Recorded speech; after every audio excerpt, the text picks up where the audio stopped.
Hello everyone, Charles Watts here, the Arsenal correspondent at Goal, joining you at the end of the international week. Celebration time, people. Real football is back. Apologies to those of you who actually like the international break, but I don't, as you can probably tell. Anyway, real football, as I say, is coming back quickly. Arsenal in action against Liverpool on Saturday evening, and we've just been speaking to Mikel Arteta in his pre-match press conference. So as always, after one of those, I thought I'd pop on here, discuss what he had to say, go over some of the main talking points. Quite a lot of interesting stuff today. Talked at length really about Alexandre Lacazette, how he thinks he's playing at the moment, and talking about those contract discussions which have to be had with him in the very near future. Obviously only got coming up to the final year of his deal in North London. He also talks about Sergio Aguero, the big news that he is leaving Manchester City at the end of the season. Also gives a bit of a team news update, latest on Bukayo Saka and Emil Smith-Rowe, looking ahead to that Liverpool game. So let's get cracking, shall we? As always, please do anything you see in these videos or hear in these videos you agree with, disagree with, let me know your thoughts below. Always interested to hear what you had to say. So let's start on Alexandre Lacazette, which I thought was the most interesting part of this press conference, really, from Mikel. Really good praising words from Mikel about Lacazette, justifiably so as well, because Lacazette's been in really good form recently. As I said after the West Ham game, I thought that was the best I've seen him play in a long time, not just with his goal, unlucky not to get the first one as well in that game, but his all-round play, his link-up play, how he did with his back to goal, bringing others in. I thought he was fantastic, and Mikel's been speaking about that. When asked about Lacazette's form, he says he is sustaining that level, scoring goals and providing the team with something different as well. His work rate has been phenomenal, and it's what we want. We need these type of players hitting the best level we want when we want to have that chance to do something, because over the course of the season we've been missing goals, that creativity in the final third, and we need those players to step up and make a difference. So good words there from Mikel on him. He also said I think he's been in really good form for months now. And yeah, so nice words for Mikel on Alexandre Lacazette. But I think the key thing with Lacazette is that contract. The fact he's coming in up to the end of his deal now, only a year left at the end of this season. So a decision needs to be made. Mikel has always said it's going to have to be made in the summer. Arsenal sit down and talk with Lacazette in the summer. He's been linked with a lot of clubs in the last couple of weeks during the international break. Atletico Madrid, Roma, Sevilla, all said to be keeping tabs on his situation. Atletico are long-term admirers, we know that, of Alexandre Lacazette. He could have gone there before he went to Arsenal. He would have gone there, in fact, before he went to Arsenal, only for Atletico to get hit by that transfer ban, which because that deal was pretty much done with them. Diego Simeone is a big fan of Lacazette. And so Mikel was asked about that, about the transfer links and what he thought about that and about his contract. And he said, I'm always happy when people talk about our players and speculate. That means they are doing well and getting attention from other clubs. The situation with Lacazette we will address in the summer. Speak to him, propose the future we want, and that's it. Now I just want players focused and only focused on performing and getting the best out of them for the team. So no real change there from Mikel about what they're going to do with Lacazette and when those talks are going to happen. We all knew for a while that it's planned for the summer. Those clearly haven't been brought forward yet. What I did think was quite interesting was when he says propose the future that we want. That's certainly hinting there that he sees Lacazette as part of the future for him, and that obviously he's got a plan of how they want that to develop over the next few years. Whether that future that he wants is something that Lacazette finds suitable and acceptable at this stage of his career, who knows, especially if there are other clubs knocking and offering him perhaps more regular first-team football, because will Lacazette be guaranteed first-team football on a regular basis, certainly in terms of starting, if he stays and signs a new contract at Arsenal? I'm not quite so sure. I've always said my opinion on Lacazette a few times on this. I think he's been a decent signing for Arsenal.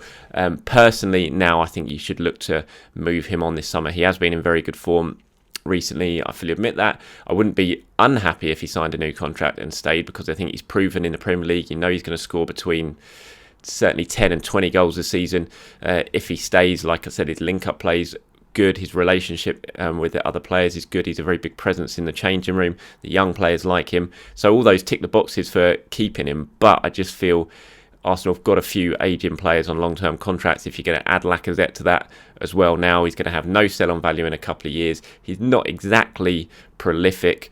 It kind of feels like a good stage this summer to really shake up the striker department at Arsenal, bring in someone younger, fresher, who you can kind of build around and develop over the next few years. So that's my opinion on the Lacazette situation. But Mikel, obviously, very, very big fan of him and the form that he's been in in the last few months, certainly since the turn of the year. Just lastly on that, actually, he was asked, is how important the next few months going to be in terms of Lacazette's future, and not just Lacazette, but beyond, what you want to do in the summer in terms of how much money is going to be available, all that sort of thing. How important is that going to be? He said everything is related to where we are, how much we win, and where we are playing next season. There are no exceptions. We all need to be clear with that, and more with the context we have right now in our industry. So basically saying, look, finances are really, really difficult at the moment. Arsenal are losing a hell of a lot of money, as all our clubs are, playing behind closed doors. And so where they finish this season in the league, where they're playing next year in terms of Europe, if at all, is going to be key to the finances that are going to be made available to Arteta and Edu to get the work done that they want to get done before the start of next season. Plenty of other interesting stuff from Mikel. Let's talk quickly about Saka, because I know lots of you have been asking me about Bukayo Saka and what his situation is. Obviously, he didn't play for England during the international break, got pulled out of that squad because of that hamstring injury he suffered towards the end of the international break. He did play against West Ham, but prior to that he was struggling a little bit with a hamstring. That's reoccurred, that issue. And Mikel has said, look, he hasn't trained with the team yet. He's been doing individual work this week. We had to pull him out of the England squad. Unfortunately, he is feeling better, but he hasn't trained with the team yet. So that's not ideal. And you think we're 2 days away now from the Liverpool game. Saka still hasn't been training with the group. That's been a couple of weeks now. You'd think that even if he does start joining up with the team today and potentially tomorrow, then it might come a little bit too early for him, and it would be on the bench if picked at all in the squad. Personally, for me, again, I've said it, you just don't want to take a risk with Saka now. He's played so many minutes of football this season. It's no surprise that he started to pick up a muscle injury here or there. So you don't want to take any risks. You've got Nicolas Pepe, who's in very, very good form at the moment. He's making an impact almost every time he's on the pitch. And so do you really need to rush Saka back if he is struggling with an injury? So even if he does, for me, take part in training in the next couple of days, I still think it's probably best to err on the side of the caution with Saka, especially when he got Nicolas Pepe in that sort of form. Obviously, there's Willian as well, who we all know Mikel Arteta likes, much to the annoyance of plenty of you. And so there is the option of Willian as well, playing if Saka's injured. And there's even got Gabriel Martinelli as well, who, although he hasn't played much game time recently, could well be an option. So that's the latest on Bukayo Saka. I just wanted to talk, I will go over a little bit more about the team news before the end of this video, but just quickly wanted to, just trying to get the quotes up here, talk about Sergio Aguero, because obviously he's been big news this week with the news that he will be leaving Manchester City at the end of the season. Mikel, obviously very close with Sergio Aguero, given his time at Manchester City, knows him well, had some very, very nice words for the Argentine striker. I think he's probably been the main face, or one of the main three faces that have lifted that Manchester City project. You need some ability, you need some quality players to create moments, to start build a project like they did, and Sergio was probably the biggest face on that project. Not only the way he plays, but his charisma, his personality, the way he is. He's loved by everybody at that club. It's sad to see someone like him leaving, but I think what he's done, he'll be there for history. Sergio has a unique quality to see spaces that nobody else can see and to score goals in a really easy way. So I'm sure that he will find the right next chapter for him. Now, inevitably, he was asked then, could Arsenal, be that next chapter? Will you pick up the phone and ask Sergio about what his plans are for next season? And Mikel, jokingly, I have to add, I'm sure you'll see the clip at some point. He was laughing about it. He said, no. We will see what happens with him in the future. So you'll probably see a lot of people, a lot of websites going with Mikel Arteta hints at Sergio Aguero move to Arsenal in the summer. I don't think it was like that. You can go and see the clip. I think he was laughing, he was joking, he was clearly saying it taking it all with a pinch of salt, I would say. I can't imagine Arsenal are going to go and make a move for Sergio Aguero in the summer, so don't get your hopes up too much on that one.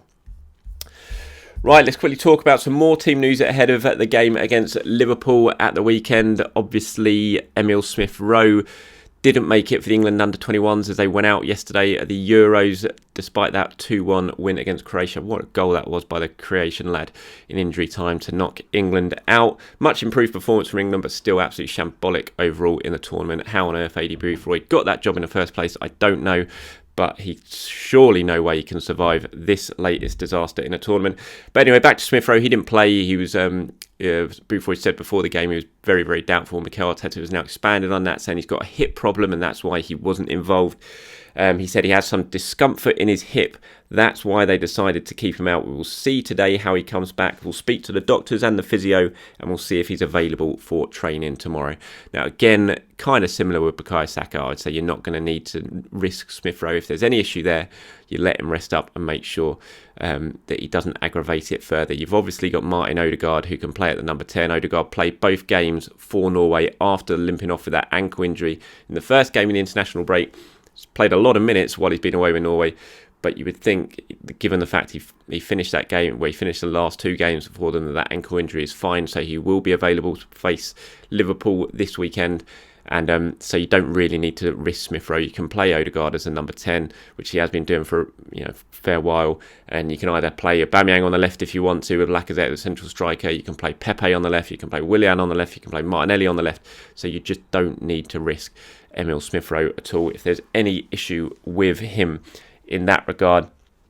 And in terms of sort of general team news after the international break, Mikel said there is still a lot that I haven't seen yet. The players, I will see them later this afternoon. We'll assess the squad tomorrow, see how everybody's feeling and make some decisions. But so far, no big news. So good news for Arsenal. No one really came back from the international break with big injuries, apart from obviously Emile Smith-Rowe. But hopefully that one is not going to be too bad.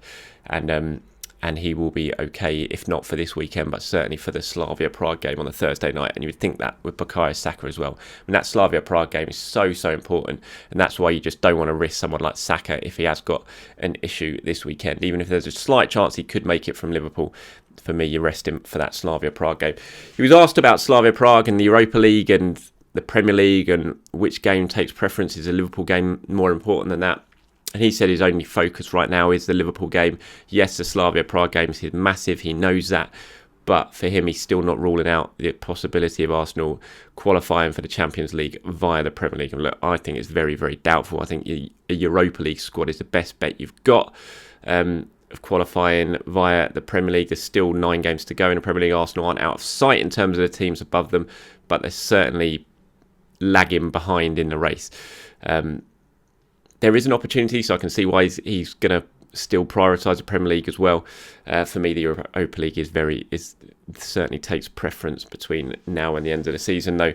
So that's why I would be taking no risks ahead of that Slavia Prague game.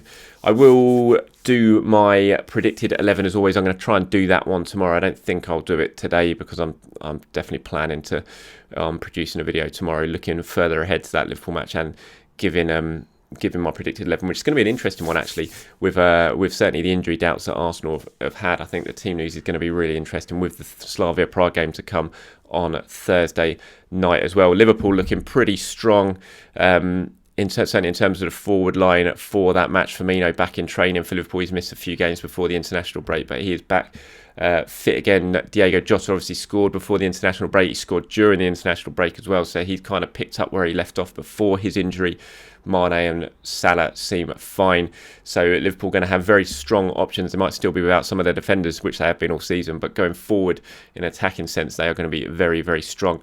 And Mikel certainly expecting that, says that Liverpool's still rating about second in all the stats everywhere. Yes, their season hasn't quite gone to plan for them, but he's saying that they're still, behind Manchester City, certainly the second best team in this country. And we all know how difficult Liverpool are to play against.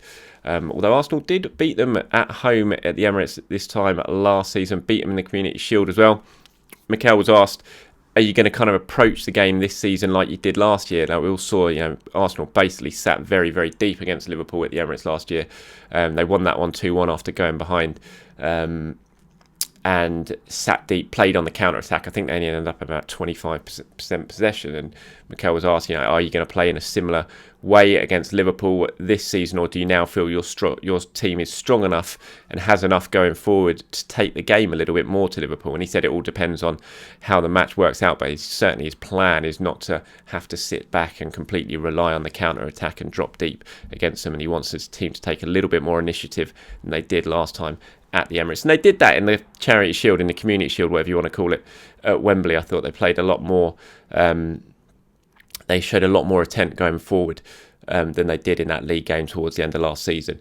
And I expect them to certainly do that a little more now. When you've got players like Martin Odegaard and people like that, then you're not going to sit back and just rely on the odd long ball over the top for someone like Aubameyang. Whether Aubameyang starts or not is up for debate as well. Let me know what you think the Arsenal team should be this weekend. Should Aubameyang be dropped completely? Would you play Lacazette as a central striker and then have someone like Pepe or Willian or Martinelli on the left and leave Aubameyang on the bench?